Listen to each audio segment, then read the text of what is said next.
Welcome to Real Flix Reviews. We're like a book club for people who hate reading. This month our theme pick is black and white, so we're doing the movie Young Frankenstein, made in 1974 by Mel Brooks. This week we have Jonathan Charney, James Stevens, Hello. Ryan Preston, and Jeff Mike.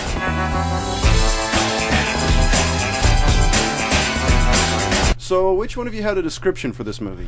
I guess I'll take it. Don't sound so put out there. Dude, it's Mel Brooks. It's awesome. Dr. Frankenstein's grandson, after years of living down the family reputation, inherits granddad's castle and repeats the experiments. Which, in the parlances of a Frankenstein movie, is a really good plot. Yeah, it is. I gotta say, though, that was a hell of a train ride. Wait, you've never seen this? I've never gotten through it.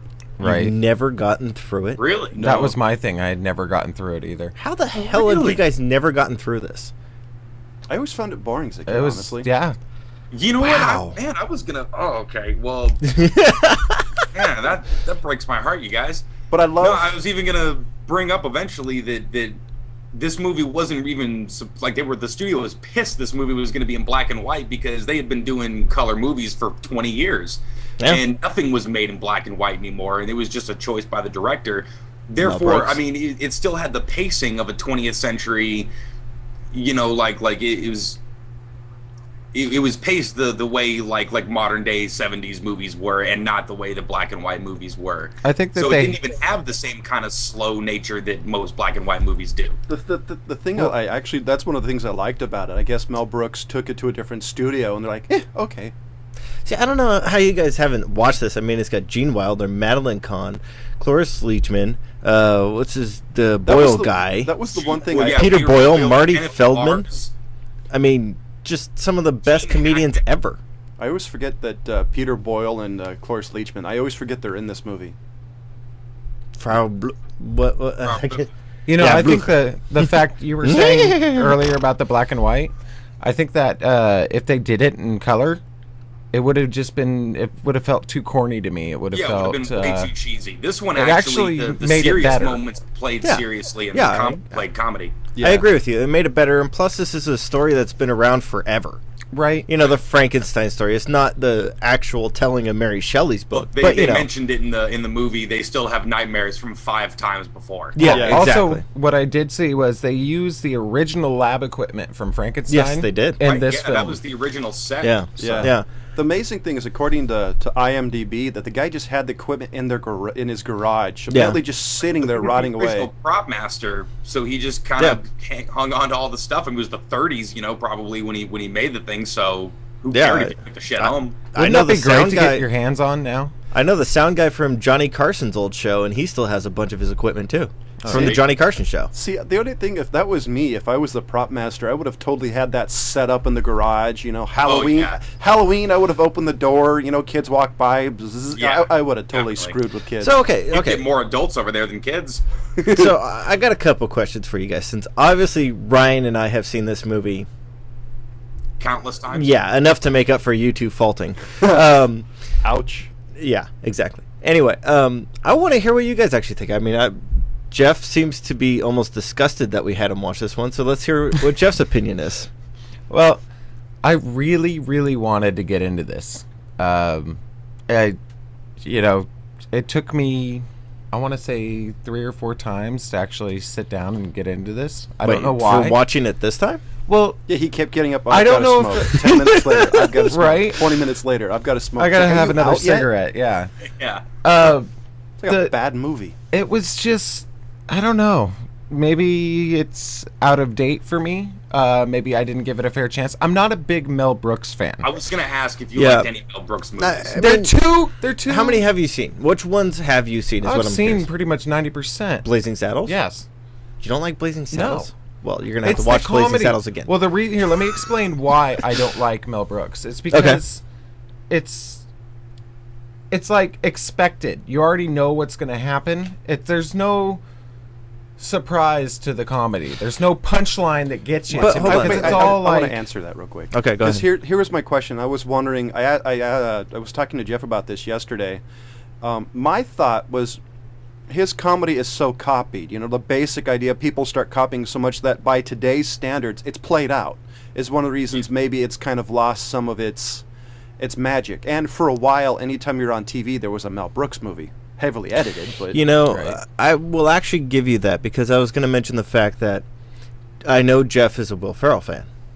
Mm-hmm. I can't stand the guy because I think Will Ferrell. all those crap is already done and over with, and I'm done with it. I agree. So, and that could be because I was a comedy fan before Will Ferrell's time. And you got tired of it. And I got tired of some of the played out things that I see Will Ferrell doing, but not as good as not doing it as well as I considered the other guys doing it.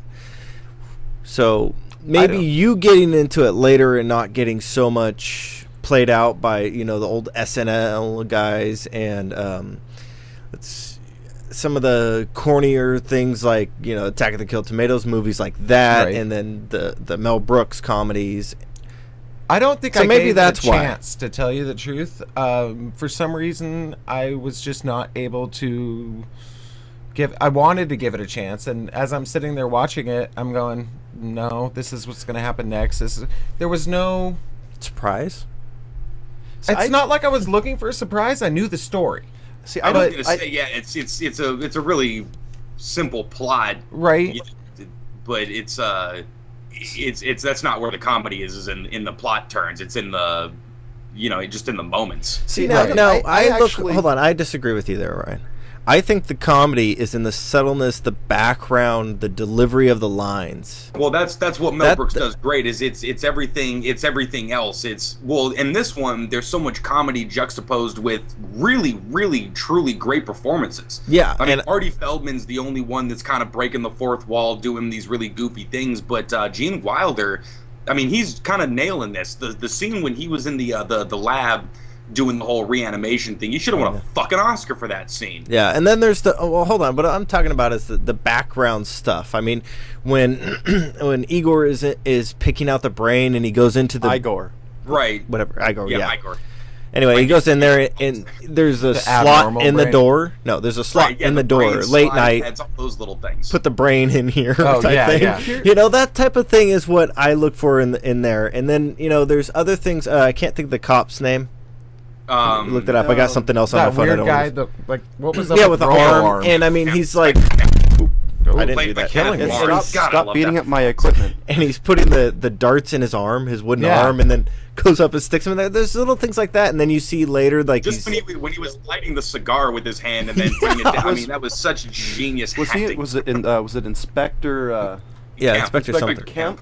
Yeah, Inspector Yeah. Kemp. It was, I can't think of the Kenneth actor's Mars. name. Kenneth Thank you. Mars. But there's different things like that. The whole one of my favorite all-time scenes, and I actually pulled up the thing for it, is, he goes to Igor. Now that brain that you gave me, was it Hans Delbrück's? Yeah. No. Yeah. Oh, Okay. very good. And that whole thing, and he's like, and then you won't be angry? I will not be angry. Type thing. Well, here's my thing about this is I don't think this is would you call this a traditional Mel Brooks comedy? No, Because well, this is I think this is a little bit more subtle than Blazing Saddles, Yes. Mostly Gene Wilder's Spaceballs, story. History of the World. See, that's the thing. This isn't. I think one of the reasons some people have issues with this because this isn't the over-the-top spectacles most of Mel Brooks. one of the things I Basically- noticed about Mel Brooks fans. It was a lot slower, Ryan, too. Ryan can correct me on this one. His older films made in the will. 70s, and then you look at Robin Hood Men in Tights. Right. Either Horrible. you're a big fan of the one in the 70s, or you're a fan of the ones in the Robin Hood Men in Tights. And I'm saying Mel Brooks fans. Okay. I'm not saying people that don't. All right, I'm going, He what? got a little more. Basically, look, he did Blazing Saddles, and then during Blazing Saddles, Gene Wilder was like, "Listen, next I want to do, sort of my movie. Let's do this idea that I have." It was mostly Gene Wilder's idea that wanted to do it. And he was the one that fought tooth and nail for the putting on the Ritz scene. Yeah. I actually think this is where most of the sensibilities come from. I think you could totally sell Mel Brooks' practicality on the jokes and allowing things and flowing. I actually can totally see Gene Wilder's more sensibility comedy-wise. Definitely, a little more serious moments that let seriousness sort of happen. I mean, Gene Wilder was the original, deadpan straight man. He could say ridiculous things with a straight face and kind of just give little reactions with his eyes. I like Gene Wilder, but the biggest a A problem... little bastard shot me in the ass. That's what I'm saying. You say that with a straight face, man. I would have taken me 40 takes. The biggest problem I have with this film, though, and it's kind of stupid, but the fact that in the beginning he's all anti his, the Frankenstein. In fact, he wouldn't even call it Frankenstein. It was Frankenstein. You're right. It is stupid. And then all of a sudden, like, he goes there and he's like, "Oh, okay, well, I'll finish his work." When he was so against it, even though he was like, "I know it was his fate, his destiny." That was the whole sleeping and the Destiny really badly song. acted dream part. I looked at it. He was trying to sort of suppress all those years, his urges, emotions, to want to, relive. But I think they kind of, I don't know. There should have been a better reason, or that because he was so against it that he comes here and then all of a sudden he's like, "Oh, I will do his work." See, I looked at it as a really great performance on Gene Wilder's part when the kid kept pressing him and he sort of kind of lost his cool on the kid. Look, I have no interest in this. All I have interest in is the preservation of life. And then he stabs himself in the leg. One of my favorite moments in the movie. Honestly, I think that kid that spoke up in class was one of the best actors of this movie, just because you're like, I hate this guy. I want to punch him in the face. Yeah. He did a good job making you not like him. But my point is Gene Wilder's reaction was sort of visceral, like look, I don't want to. If I start going down that road, I know where it's going to lead me, and I don't want to, But I mean, his only goal, as soon as he got to the castle, was like, "Where's my grandfather's private library?" Right. Look, I'm here. He's sort of starting to accept it. That's what he always wanted to do. But he was just fighting it. That reaction in the classroom was just him fighting his urges. Yeah. I actually really agree with Ryan. I love that scene. He goes, "I will not," stabs himself in the leg. I love the subtleness of him crossing his legs. And when he opens his hand and then puts his back on there. I love the subtlety of that scene. Is hilarious. Yeah, I've always been a big Gene Wilder fan, though. I mean, I wasn't a big fan of Charlie and the Chocolate Factory role.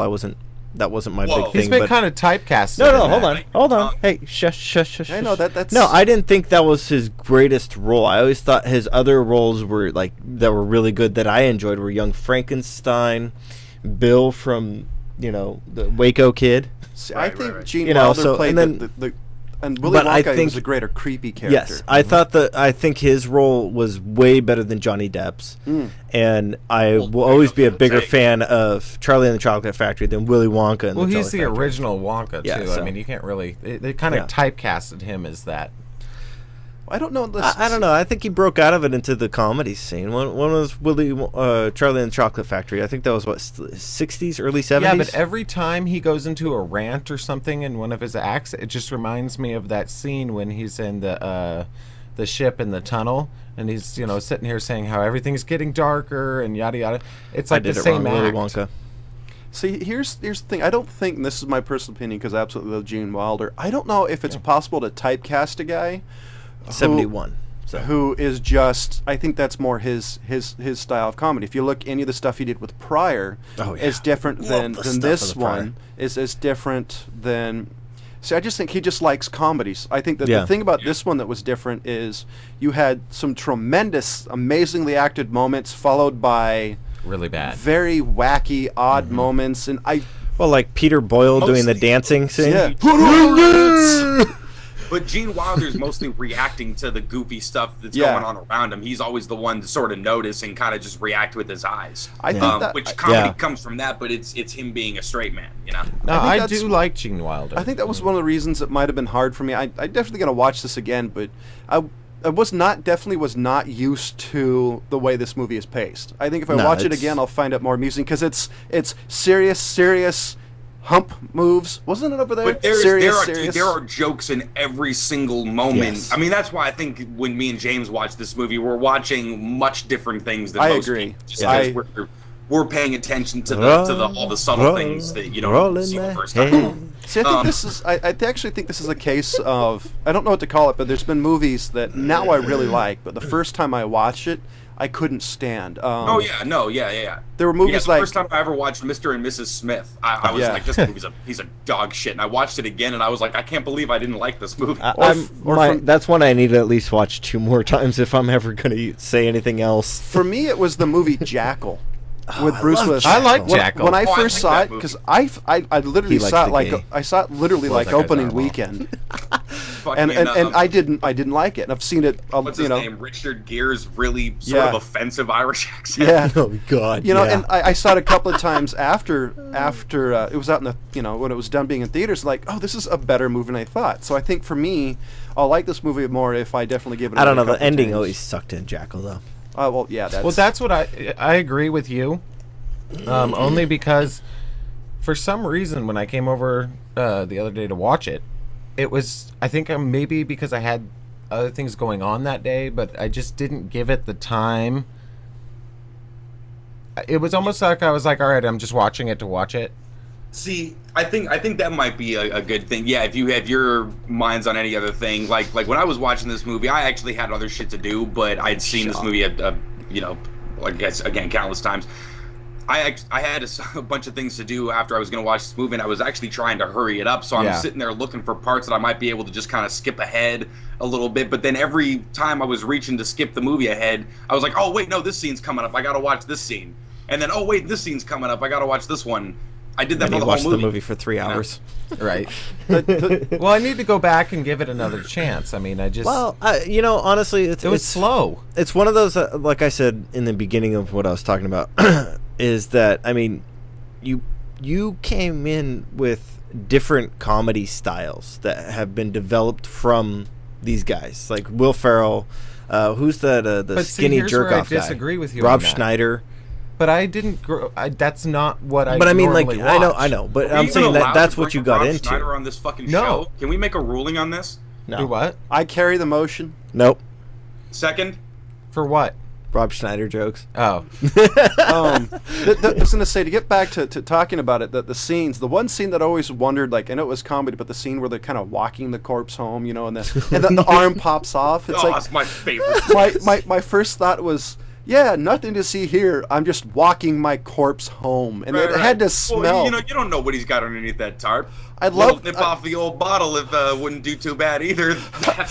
I love the fact that Igor was moving that hand. You know, it was just the whole scene was really well done. Is that really your favorite scene of this entire flick? You know what, dude? Like I said, any scene that I bring up in this movie is like, oh, that's my favorite scene in this movie because everything. It's like I even giggle in anticipation, waiting because I know what's coming No, next. see, the one that I always do is the Scene with where the candles not even lit. Stay close to the candles. The staircase. the Abby Normal everything in this scene. movie is I horrible love to that. me. It's Abby something. Abby like that. someone. See, to Abby me, someone. that was like so drawn out. I was like, yeah, You it's mean abnormal. to Come tell on. me I put an abnormal brain into a 7.5 foot, 54-inch wide gorilla. Yeah, come on. I love the fact he said, you know, long. He didn't say tall. He said 7 foot long. Yeah. The one thing I did notice in this movie, though, Oh, and then the sex scene with Madeline Kahn. Sounds like a little word. Come on. All right. Anyway, I lost it. yeah. I'm a fan of this movie. I will always be a fan of this movie. It was not my favorite Mel Brooks for a long time, but it's grown on me. Kind of like what you're saying. It's one of those that you watch over and over again. It wasn't my favorite, but it's grown on me to the point that, because normally I like Spaceballs over this one, but after watching Young Frankenstein more, yeah, it's better, but it's still not my all-time favorite. I like this better Spaceballs than up too. Is Spaceballs. we liked Spaceballs when we were kids. Yeah. Yeah, that's why. Well, here's Because I started watching that like when I was 8. After you saw Star Wars, right? You know, it's like, oh. I don't think I finished Star Wars. I think Well, I was here's already the watching reason why I Spaceballs. think this movie may not be as popular to some people, because it's subtle.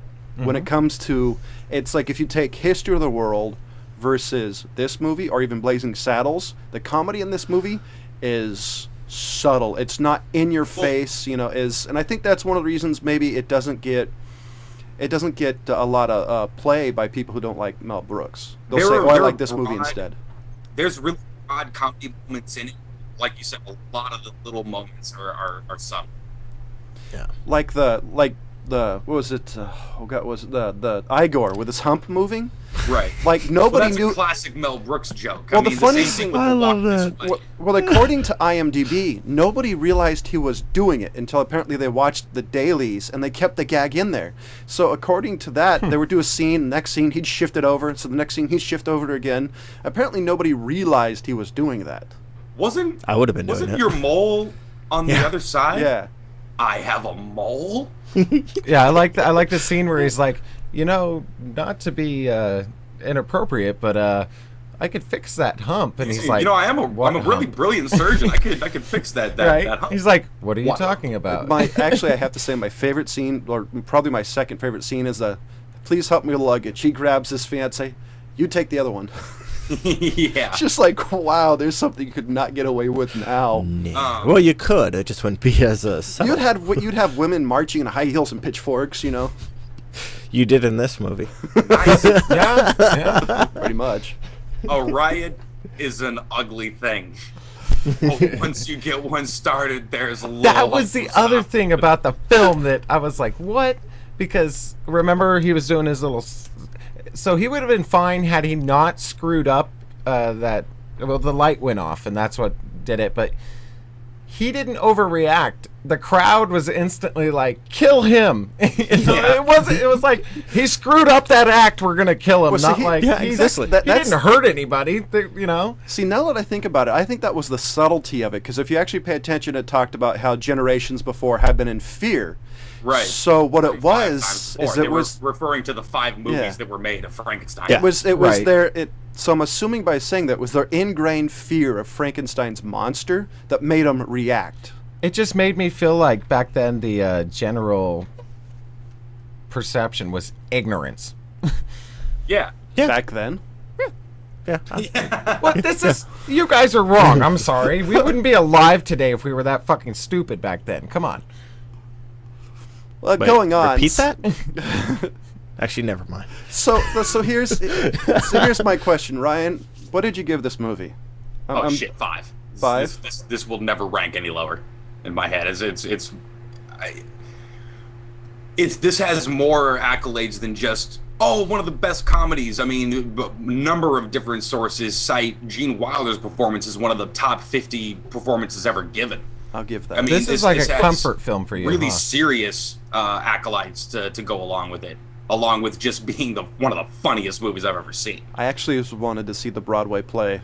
So this is Oh, So Ryan, then this is one of those movies you could just put on any time, kind of thing, huh? This is one of those movies, if I walk past a TV in an airport and it happens to be playing on a 7-inch screen, I'm He'll going to miss- stop and watch the rest of it. He'll miss his flight. So James, I don't know if I'd go that far. That's an expensive plane 7-inch ticket. screen? No, because I'm going to start being like, hey, people, have you ever seen this? Hey, stop here, check this scene out, on Oh, a okay. 7-inch screen. Yeah, and he's pointing up. It's on the ceiling. He's got a telescope. God, I hope you're not in the airport in Colorado. You're never going to see Cutbacks. it. In a world of iPhones and iPads, you guys aren't familiar with the 7-inch screen? So Right? You looked up. I'm almost on the same thing as you with a 5, but I reserve. It's not my all-time favorite Mel Brooks, so it's a 4. I don't I know. think this would be my favorite Mel Brooks movie. It's not mine, So Jeff, so it's a 4. what about Well, I you? think it's his best movie. One of them. I didn't hate this film. I'm not a big fan of Didn't hate Mel it? Brooks. I'd give it a 2. It's not the worst thing I've ever seen before by any means, but I'd give it a 2 just because I haven't been able to get into it, and it was just kind of lost on me. See, I give it a 3. I want to watch another time, but this is definitely, if you've seen any Mel Brooks, this is one you've definitely got to see. Wow. Christ, I'm glad I gave this movie We've a been 5. all over the place on this one. Yeah, from the coveted 5 to the 2. 5, 4, yeah, 3 and 2. See, I reserve 5s for movies exactly like this. So here's my question. This is the movie. Jesus Christ almighty. Hmm? Freaking out a little bit right now. So I'm very confused because I watched last week's show. What movie did you guys watch? Because that was not the movie I watched. You know what I'm saying? That fucking, come on, man. In a world where you're Right. gonna pick that shit, Jeff, and you're gonna fucking flip me shit for this movie being slow. Wait a minute. And I fucking liked your movie, man. I fucking stood up for that thing and said, no, this is a decent movie. It's got these things going for it and this going for it. Hey, look here.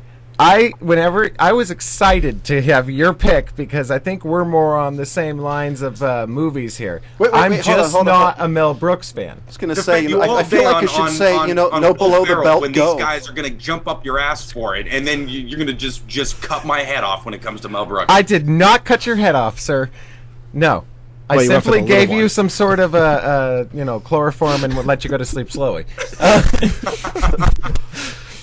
No. You know what? I do feel bad that I didn't like this movie because I've seen it before. I liked it when I was younger. It's something I've seen before, but then when I came back and watched it, I think I was just in too much of a hurry. Okay, can I get back to what I was saying though? No. Because that movie sucked. Which movie? Band of Outsiders. Well, or Band Apart, whatever you want to say. That movie sucked to me. Yeah, so that one's a 2, just to address that. So, I'm not kidding, and it's very close to being a 1. Well, that's because you don't get it. No, I do get it, and it sucks. No, you don't. No, I got everything about it. Oh, your little dance scene? Oh, let's be gay. That was stupid. Wait, no. hold on. Stupid. The dance scene was stupid. Slide when I see one. But by the way, the greatest way to insult somebody who does a movie review show is right. You don't get it, really? I mean, come on. What's not to get? That movie's as thin as 3-2 beer. I've seen commercials with a bigger plot than that it doesn't bother movie. me that you don't like the film. I know, and that's why I'm not being offensive about it. I had some really offensive things to say, but I'm curdling them back. Yes. James, notice how he calls it a film. I think he thinks he's better than us. I am. Well, your cinema. In fact, horrible. I'm going to go out and buy an electric car today and smell my own farts. I would love to see. I'd love to see you actually buy an electric car. I want to see you fit in a smart car. Yeah, that would be amazing. Don't they have a height rating? I think they do. So here's the movie news section of the show. I can't even fit into a Viper. What the hell? So here's the movie news section of the show, and if Ryan, you don't have any news, I have something. Wow, man, I'm almost insulted that you would just preemptively grab news, thinking that I would have fucking just snowed you on it. Well, no. Here's Ryan's very offended this show. Here's the reason why, because this is something I recently. Fine, I take my 2 stars from Jess movie and I give them to Young Frankenstein. Well, this is winning, 6. Winning. Well, Tiger's Blood. Well, this is something I just noticed that I thought you guys thought it was really cool. That's the only reason, because they just announced a Batman and Superman movie. But Kristen Bale's not in it, so screw that. Yeah, Kristen Bale, I think, said he was done with the whole Batman thing. Well, yeah, because that's why he's not in it. Yeah, because of Chris Nolan. So Chris Nolan's that's done with the whole Batman thing. Well, see, that's the only reason why I was going to preempt it a little bit is because they actually showed in Comic-Con. They showed the two logos, overlapping each other. Yeah. Wait. So wait, so they're premiering a Batman Superman movie before they're doing a JLA movie? I'm assuming. Oh, are they? I'm assuming they're going to do it like the Avengers did. They're going to have, a couple of pieces. Is this movie going to be where Batman bitch slaps Superman? I'm down. Well, there was the get in your place. The man, the Man of Steel in was that Black Colonel or Commander? Okay. He actually read the line from that Batman movie that Ryan did a couple of weeks ago. Okay. When he said, I want you to remember who kicked your ass, whose hands on your throat. He actually quoted this line. If you go to our Facebook page, I posted a link to it yesterday. Okay. And so sorry, Ryan. I just was really excited about that. Right. No. I'm. And now to Ryan's lack of news. I'm almost like shoot that. I did have a lack of news. That's why I was glad he picked it. So that was. That's why I said I was insulted. That's why you're insulted. It was still a good idea. I am offended. No, I did not get news. I actually forgot to ask before the show started, so I figured, why not? I'll just bring it on them all of a sudden. That's awesome. So I'm thinking what this is really I mean, I wonder if they are gonna, because they could go back and just do sort of like, they meet and then sort of form this kind of alliance, and then that gives birth to the JLA kind of thing. Yeah, that's what I was kind of thinking. If they're quoting that line as if the JLA already exists, and that's kind of like this fringe thing that Batman's doing. Well, kind of what I was assuming they're going to do is, since Superman is the world's greatest Boy Scout and Batman's always kind of walking in line, I'm assuming that movie would be them clashing, and then somehow Superman realizing that Batman is his equal. You know, I think that's good. Well, it's always been a thing of comic book lore that Batman was a little bit, you know, kind of on his own thing, and Superman sort of came and told him to chill the F out. Yeah. You know, because he was kind of, you know, making the whole superhero thing look bad. But so I mean, if they go with something like that, that could be cool. See, the only person I want to know is who they're going to pick for Superman, because the rumor is they're going to do was it the Gordon Levy? Wait, they're not going to. Or you mean Batman? Yeah, that's what I was gonna say. Is it gonna be Joseph Gordon-Levitt? No. I don't think it has anything to do with the Christopher Nolan universe. Really? I think he's gonna jump on maybe as like a producer, like but I don't universe. think it's gonna be anything like that. That would be cool if they got him. I'd see. Here's the issues. I don't think that would fit with Man of Steel. It's not as. I think the new Man of Steel movie is a little more based in comic book realm than beating the whole superhero thing into the ground. Personally. I like debating the whole superhero thing into the ground, though. I'm a huge fan of superheroes, so as long as it's not the Green Lantern, I'll be fine. Because that movie sucked. Well, that movie did suck. The movie sucked, but it wasn't, like I said, it wasn't Ryan Reynolds' fault. Yeah, no, it was I everything agree. else, because without really getting into it was the writing, directing, everything about it sucked. It wasn't the JLA, it wasn't a Green Lantern movie I wanted to see. Yeah, me neither.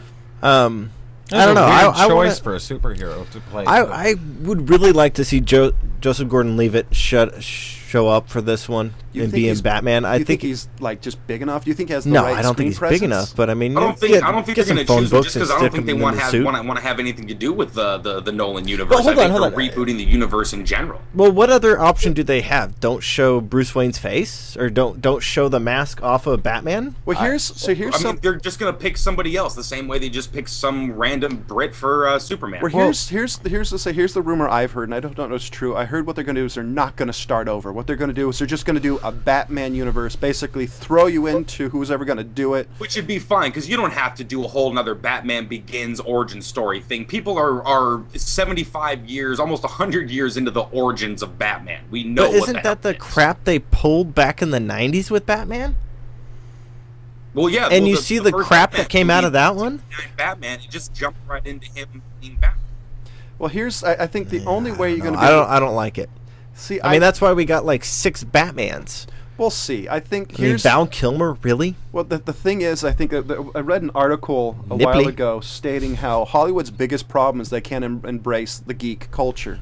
Yeah, and I think if they're able to do, because I think the Avengers have been close to embracing the geek culture than anybody else. They nailed it pretty good. That's as good as you were going to do with a movie. You know what I mean? Unless you're going to make it a serial. Yeah, I kind of agree. I don't know. So, I'm a little perturbed. So, ladies and gentlemen, next week's movie we're doing Guillermo del Toro's Pacific Rim, which has been in theaters for the next couple of weeks. So make sure you check that out for next week's show. And Ryan gave Young Frankenstein or whatever it is 5 out of 5. James gave it 4 out of 5. Jeff gave it the beloved 2 out of 5. And I gave it a 3 out of 5. Thank you for watching Real Flix Reviews. See you next week.